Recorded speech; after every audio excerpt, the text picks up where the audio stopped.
pouvoir parler sur ce point-là, parce que c'est quand même l'Eucharistie le point central de notre vie chrétienne. Quand je suis avec des groupes de jeunes, je leur ai toujours dit, vous avez reçu par Dieu un téléphone portable avec de merveilleuses applications pour votre vie, mais vous savez bien, si vous ne branchez pas votre téléphone à l'électricité, les meilleures applications ne vous serviront à rien. Et c'est justement dans la messe où on met de nouveau notre téléphone reçu par Dieu dans l'électricité, pour que nous puissions fonctionner une semaine. Parce que dans notre vie chrétienne, nous avons aujourd'hui quelque chose de très grave. C'est que l'on pense, si je vais à la messe une fois par mois, ou même 2 fois par mois, eh bien c'est assez. Parce que j'ai beaucoup de choses à faire dans ma vie, pour ma famille, etc. Je suis plus occupé qu'on ne l'était dans le temps. Alors le bon Dieu doit quand même déjà être content si je suis là 1 fois par mois ou 2 fois par mois. Vous imaginez ce que la messe nous donne comme amour de Dieu. Et cela ne peut plus nous motiver pour y aller. Alors ça va dire que nous avons vraiment un manque de foi absolue. Et que notre foi est seulement idéologique, mais ne touche plus notre cœur. Parce que dans la messe, nous sommes invités à communier à la mort et à la résurrection de Jésus. C'est comme un renouvellement de notre baptême permanent qui se fait par l'Eucharistie. Parce que ce sacrifice du Christ est réel dans chaque messe. Ce n'est pas un jeu, ce n'est pas un jeu de mémoire que l'on fait, ce n'est pas un rite, comme il y a beaucoup de rites dans notre vie. Et je pense que dans notre Église de Luxembourg, on a trop de rituels et pas assez de foi, de contenu et de mystique. Je m'explique sur le rituel. Moi, j'ai un rituel le matin quand je prends mon café. C'est exactement les mêmes gestes tous les jours. J'écoute un peu de musique, etc. Et je remarque, si ça me manque, j'ai le danger de devenir grincheux. Ce sont des rites, en fait, qui nous donnent une certaine quiétude, une certaine stabilité dans notre vie. Et pour beaucoup de gens, la messe est un tel rite. C'est pas mauvais, sauf que ça ne suffit pas. C'est pas mauvais, mais si la messe est un rite, et rien que ça, je parle maintenant pas de rite dans le sens théologique, mais de rite dans le sens sociologique. Alors, je veux avoir ma messe dans mon église à l'heure qui me convient. Et je ne m'occupe pas qu'il y ait toujours moins de personnes à la messe. Ça m'est complètement égal qu'il n'y ait pas d'enfants ou de jeunes. L'important, c'est que j'ai mon rite à mon heure dans mon église. Et vous ne savez pas, je vois ici le vicaire général, combien de gens se plaignent, mais avec une véhémence. On a aboli ma messe. Et d'ailleurs, c'est sans aucune intelligence, parce que si on voit le nombre des prêtres, c'est quand même clair qu'il faut réduire, parce que les prêtres ne sont pas des machines à célébration. Ce sont des hommes qui ont une mission de par l'Église, à travers de Dieu, à travers l'Église, de Christ, à travers l'Église. Mais que la messe, c'est le lieu où je peux communier à la mort et et la résurrection de Jésus. Donc, d'une certaine manière, je peux vivre l'expérience de Jean et de Marie pendant la messe. Je suis là, au pied de la croix. Et je peux devenir un témoin de la résurrection. C'est une manière, en fait, géniale de Dieu pour que nous puissions vraiment vivre l'expérience des apôtres. Et permettez-moi de commencer par l'évangile que nous connaissons tous, l'évangile de Jean, de l'octave, de la fête de la consolatrice des affligés, où Jésus dit « Femme, voici ton fils » et à Jean « Voici ta mère ». C'est quelque chose d'une telle beauté, parce que normalement, quand on est mourant, et quand on est mourant sur une croix, c'est-à-dire on a des problèmes de respirer, où chaque partie du corps fait mal, à ce moment, Jésus pense à Marie et à Jean. Il ne pense pas à sa propre misère, il ne pense pas à sa propre douleur. C'est quelque chose d'inouï. Et ça veut dire que Jésus, dans son humanité, parce que Jésus, vrai homme, vrai Dieu, dans son humanité, il y a une conscience humaine. Donc pour Jésus, homme, l'humanité, c'est les gens qu'il a rencontrés. Dans sa divinité, nous sommes présents aussi. Mais dans sa conscience humaine, c'est les gens qu'il connaît. Et il en voit deux au pied de la croix. Deux de ces personnes qu'il aime, et il les aime tellement qu'il est préoccupé par leur sort, ce qu'ils vont faire. Cela montre le cœur de Jésus. Le cœur de Jésus se montre sur la croix. Et c'est clair aussi que dans sa conscience humaine, Jésus a accepté la croix. Il a accepté la croix par obéissance, et l'obéissance de Jésus à son Père équivaut à l'amour. C'est la même chose. Pour nous, c'est toujours un peu différent. Pour nous, nous devons faire un effort pour mettre l'amour dans l'obéissance. Mais pour Jésus, c'est la même chose. Aimer son Père, c'est obéir à son Père. Et alors, il accepte la croix. Et il sait que son Père le demande pour les hommes. Il accepte cela. Et cela montre comment est constitué le cœur de Jésus. Mais attention, quand Jésus voit Marie et Jean, il ne pense pas seulement au groupe des disciples. Nous faisons parfois une réduction ecclésiale de ce texte.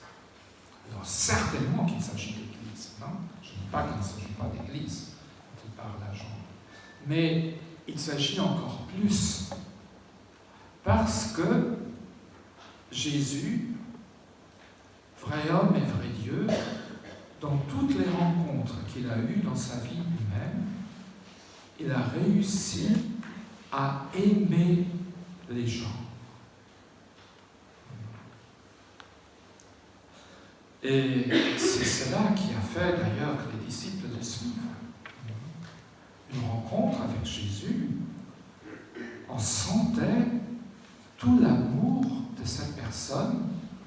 Pensons à Nathanaël qui voit au fond du cœur. Parce que l'amour voit jusqu'au fond du cœur. Nous pourrions être un peu effrayés de cet amour de Jésus qui voit au fond de nos cœurs. Parce que nous cachons des choses dans nos cœurs. Mais pour Jésus, cette vue que Jésus a dans nos cœurs est un moment de vérité et de compassion en même temps. Donc on ne peut pas, en théologie, séparer vérité et miséricorde, vérité et compassion. Ce sont les deux côtés d'une même médaille.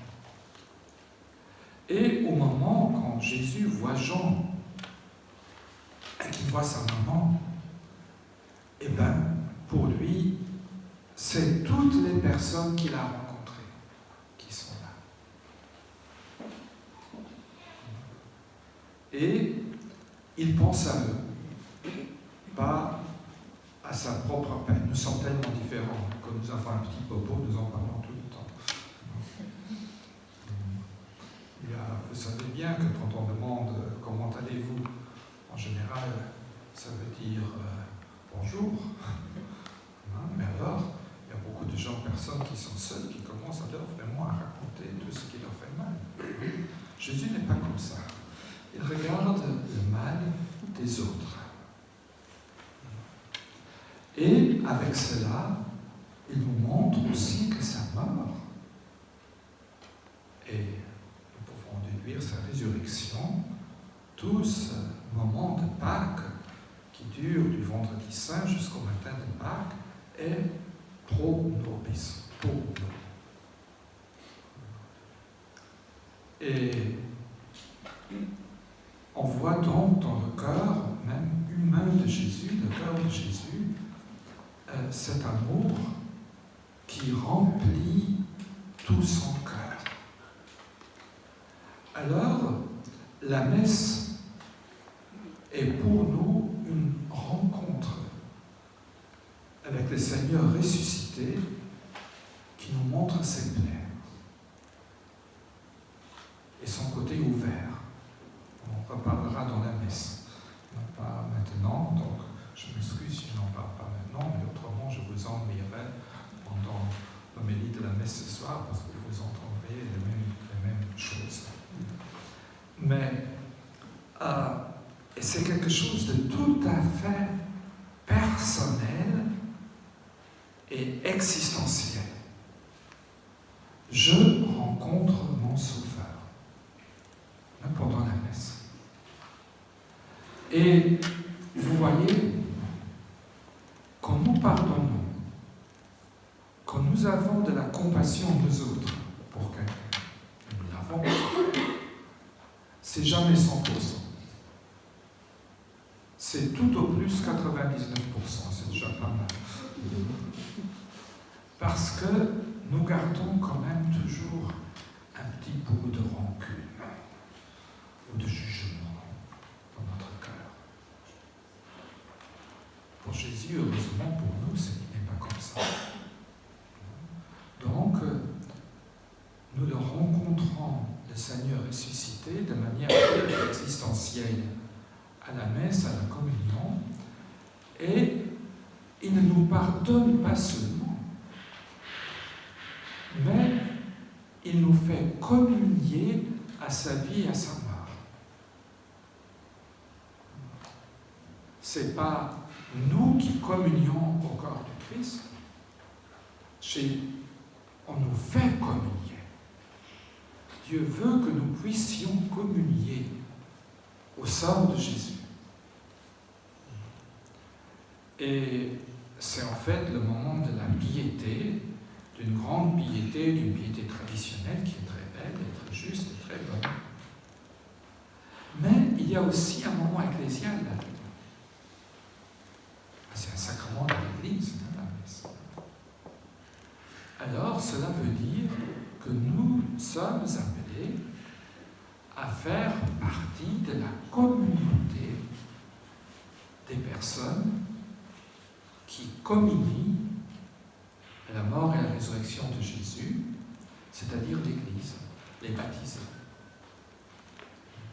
Parce que le premier sacrement, nous communions à la mort et à la résurrection de Jésus est le baptême. Comme ça, c'est une foi. Et Jésus nous donne la chance de le faire de manière différente dans les autres sacrements. Et ce moment ecclésial, nous n'avons pas encore compris. Nous allons à notre messe. C'est vrai, c'est notre messe, mais c'est tout à fait personnel. parce que c'est tout à fait personnel, c'est aussi parfaitement communautaire. Donc, je ne peux pas vraiment communier à la mort et à la résurrection de Jésus si je ne suis pas en Église. Ce n'est pas seulement un moment personnel. C'est la communauté des baptisés qui se rassemble autour de l'autel. Et alors, naturellement, il faut chanter ensemble, il faut se donner pour le geste de la paix, il faut se pouvoir se donner la main. Certains gens se donnent même la main pour le Notre Père, ce sont des expressions culturelles différentes. Et là, on peut discuter. De toute façon, aujourd'hui en Église, on vit dans un monde tellement diversifié qu'il nous faut bien des expressions différentes pour cette communauté chrétienne. Mais alors, il y a encore un autre moment, personnel, communautaire, ecclésial. Il y a l'aspect du monde entier. Jésus a rencontré, si je retourne Jésus, Marie, Jean sous la croix, Jésus a vécu en Galilée. Et ce n'est que quand je suis allé pour la première fois en Terre Sainte que je me suis aperçu de l'importance de ce fait que Jésus ait vécu en Galilée. C'est la Galilée des nations. C'est un lieu où les cultures se rencontrent. Jésus a côtoyé beaucoup de païens, c'est-à-dire de non-juifs. Il a même dû, pour aller à Jérusalem, traverser la Samarie, les hérétiques. Il y a des gens qui m'ont dit, je ne sais pas d'où ils tirent cela, etc., mais que les grands-parents de Jésus, Joachim et Anne, est habité dans une ville grecque. Jésus connaissait certainement un peu de grec, parce qu'on le parlait. C'était une langue courante dans cette Galilée. Il parlait araméen, pas l'hébreu. Donc, il habitait un peu dans quelque chose comme Luxembourg. Nous avons beaucoup de païens à Luxembourg. Et c'est la Galilée des nations. Nous avons une église composée de beaucoup de nations différentes. Et Jésus a rencontré ces personnes, et nous avons des témoignages dans l'Écriture sainte, que l'amour de Jésus, naturellement, il tient la loi, il tient des coutumes juives, etc., mais son amour va au-delà du peuple juif. Donc, on pourrait dire, son amour va au-delà de l'Église.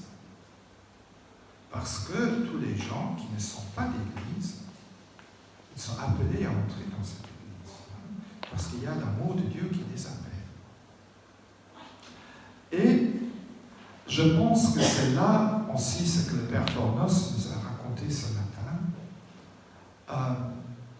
Pourquoi c'est tellement important que nous puissions prier pour les océans, etc. Et que c'est important pour le renouveau personnel de notre foi et de la vie de l'Église. Parce que Dieu a cet amour profond pour chaque personne humaine.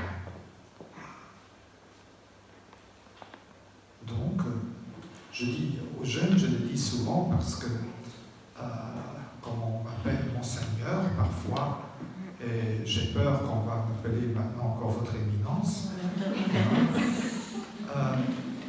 je dis toujours aux jeunes, ne pensez pas que Dieu m'aime plus que vous.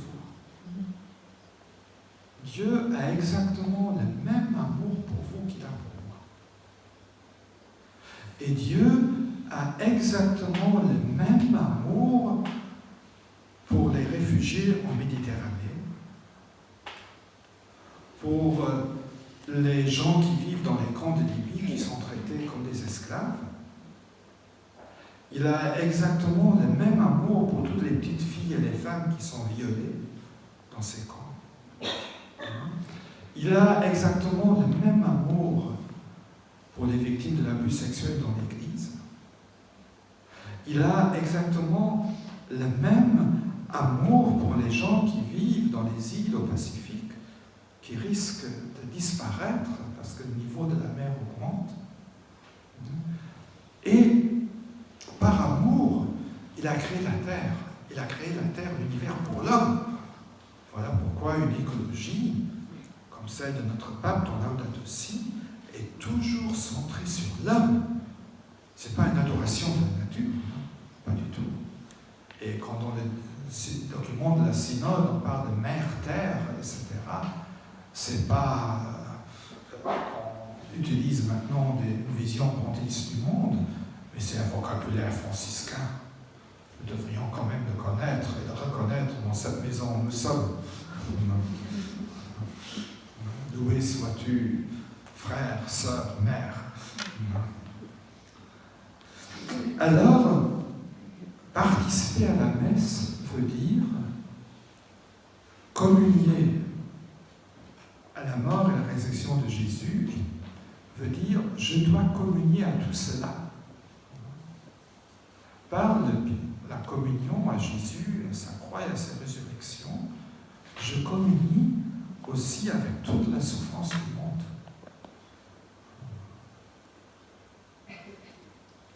Et alors, nous voyons que ce moment tout à fait, est vraiment un moment de piété intense, ce moment de foi, ce moment existentiel pour ma personne, m'ouvre en fait à la souffrance du monde entier.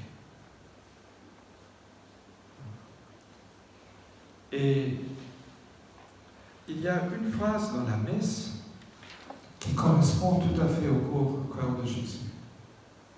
C'est à la fin de la consécration, quand le prêtre dit « Faites cela en mémoire de moi ». Alors, il y a une interprétation théologique, et elle est tout à fait correcte, de dire que l'Église est appelée à célébrer la messe et aussi que les chrétiens sont appelés à participer à cette messe du Christ. Mais cela veut dire aussi ce que moi j'ai fait. Moi, Jésus, ce que j'ai fait, j'ai donné ma vie pour vous. Vous faites de même. Faites de même. Alors, un chrétien est toujours quelqu'un engagé pour les autres. On ne peut pas participer à la messe sans devenir engagé. Alors, regardez, naturellement, ça ne veut pas dire que chacun des chrétiens doit maintenant faire de l'action sociale, etc. Parce qu'il faut le faire chacun là où il est appelé par Dieu. Pour beaucoup de personnes, et c'est la famille tout d'abord. C'est la famille où on vit, c'est là d'être là, de donner sa vie pour les autres. Et c'est merveilleux parce que les mamans le font. Et on oublie trop souvent aujourd'hui de les remercier pour cela.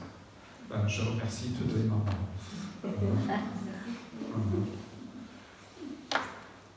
Mais pour certains autres, ça veut dire un engagement ecclésial. Parce que nous savons que la structure d'Église n'est pas seulement l'évêque, prêtre, etc., ou des laïcs payés, employés. Nous sommes contents qu'elles soient là. Je dis elles parce qu'il y a plus d'elles que d'îles. Bon, c'est pas pour aller, mais on a besoin de beaucoup plus de chrétiens qui sont vraiment engagés. Il y a des gens qui le font par leur profession, où profession et compétences professionnelles sont là pour s'engager. Et alors, il y a des gens qui font encore plus et qui le font pour nous. Par exemple, ces gens qui vont en Méditerranée, et j'aurai la joie le 3 octobre de rencontrer à Rome tout l'équipage du bateau Mare Ionio, qui qui était un des bateaux, donc on a pris le bateau, hein, parce qu'on leur a donné, je pense, un truc de 300 000 € à payer d'amende, parce qu'ils ont sauvé des gens. Ils n'ont pas d'argent, alors on a pris le bateau. Donc je vais rencontrer cet équipage, et là, ils communient, de par ce qu'ils font, à la mort et la résurrection de Jésus. Et nous comprenons tout cela si nous contemplons le cœur de Jésus. Alors, c'est pas... Moi, je ne suis pas le bon Dieu, je ne suis pas l'Esprit Saint, donc vous serez en prière silencieuse. Et l'Esprit Saint, ce serait bien de demander de pouvoir être abrité dans le cœur de Jésus. Et de pouvoir goûter intérieurement toute la paix et toute la consolation que le cœur de Jésus vous donne. Mais si vous regardez vraiment ce cœur de Jésus, vous pouvez le regarder en lisant les évangiles. Hein, vous verrez le cœur de Jésus, comment il bat. Alors, vous verrez aussi tous les autres. Vous verrez que vous n'êtes pas seul dans le cœur de Jésus, mais que vous y êtes avec toute l'humanité. Et que la messe, en fait, en étant le moment le plus personnel, le plus intense de piété personnelle pour la communion, est exactement au même moment l'ouverture envers tous. Et si vous n'acceptez pas cela, alors il y a quelque chose de terrible qui va s'opérer dans votre cœur. Votre cœur deviendra dur, deviendra un corps de pierre.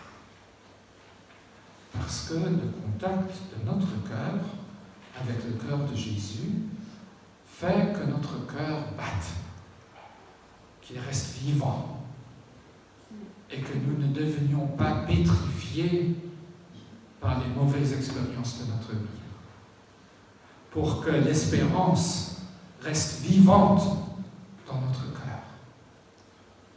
Et, en fait, de dire encore de manière un peu plus matérielle, que c'est la chair et le sang de Jésus qui vont faire que notre cœur reste un cœur de chair et de sang et puisse battre pour les autres. Voilà, c'est ce que je voulais vous dire.